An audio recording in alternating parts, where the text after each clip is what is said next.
১৯৭৫-এর ১৫ই আগস্ট রাতে সর্বকালের সর্বশ্রেষ্ঠ বাঙালি জাতির জনক বঙ্গবন্ধু শেখ মুজিবুর রহমানকে সপরিবারে ঘাতকরা হত্যা করে ধানমন্ডির ৩২ নম্বরের এই বাড়িতেই।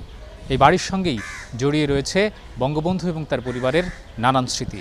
এখান থেকেই দেশ পরিচালনায় সব ধরনের রাজনৈতিক সিদ্ধান্ত নিতেন বঙ্গবন্ধু। একতলায় জাদুঘরটির প্রথম কক্ষে ছবির মাধ্যমে ইতিহাস তুলে ধরা হয়েছে। বাড়িতে ঢুকলেই চোখে পড়বে একটি অভ্যর্থনা কক্ষ। এর পাশের কক্ষটি ছিল শেখ মুজিবুর রহমানের পড়ার ঘর।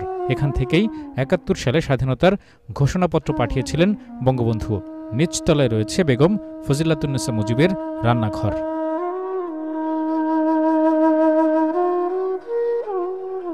সিঁড়ি বেয়ে দোতলায় উঠলে প্রথমেই চোখে পড়বে বঙ্গবন্ধু কন্যা শেখ হাসিনার কক্ষ। এর পাশে রয়েছে একটি বসার ঘর। এখানেই পরিবার নিয়ে একসঙ্গে বসে টেলিভিশন দেখতেন বঙ্গবন্ধু। পাশের ডাইনিং টেবিলে বেগম মুজিবের হাতে তৈরি করা আচার আজও সংরক্ষিত আছে।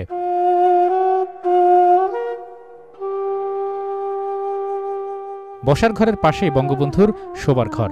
এ ঘরের চারপাশে অসংখ্য গুলির চিহ্ন। ৭৫-এর ১৫ই আগস্ট ভোরে এ ঘরেই বেগম ফজিলাতুন্নেসা মুজিব, বঙ্গবন্ধুর মেঝো ছেলে শেখ জামাল, কনিষ্ঠ পুত্র শেখ রাসেল এবং শেখ কামাল ও শেখ জামালের দুই নববধূ সুলতানা কামাল ও রোজি জামালের মরদেহ পড়েছিল। একটু সামনে এগুলেই বাড়ির মূল সিঁড়ি, জাতির পিতাকে হত্যাকাণ্ডের স্থান।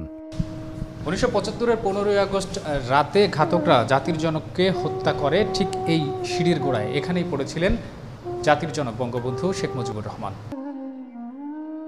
গুলির চিহ্নগুলো আজও ধারণ করে আছে সিঁড়ির প্রতিটি স্তর।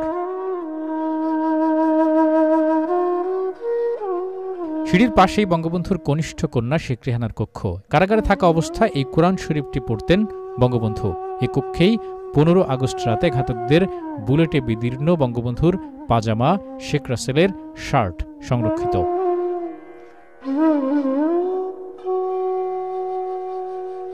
শেখ জামালের কক্ষেও বুলেটের চিহ্ন স্পষ্ট। দোতলায় রয়েছে একটি বড় বেলকনি। এখানে দাঁড়িয়েই বঙ্গবন্ধু নেতাকর্মীদের উদ্দেশ্যে হাত নাড়াতেন। তৃতীয় তলার এ কক্ষেই থাকতেন শেখ কামাল। এর সাথেই বঙ্গবন্ধুর ব্যক্তিগত আলোচনার ঘর। এ কক্ষে বসে দেশি বিদেশি অতিথিদের সাথে সাক্ষাৎ করতেন বঙ্গবন্ধু। ৭৫-এ বঙ্গবন্ধুকে সপরিবারে হত্যার পর থেকে ১৯৮১ সাল পর্যন্ত এ বাড়িটি সিলগালা করে রাখা হয়। পরে বঙ্গবন্ধু কন্যা শেখ হাসিনা দেশে ফিরে ঐতিহাসিক এ বাড়িটিকে জাদুঘরে রূপান্তরের উদ্যোগ নেন। জাদুঘরটি উদ্বোধন করা হয় ১৯৯৪ সালের ১৪ই August. Kazi Imdad, channel I.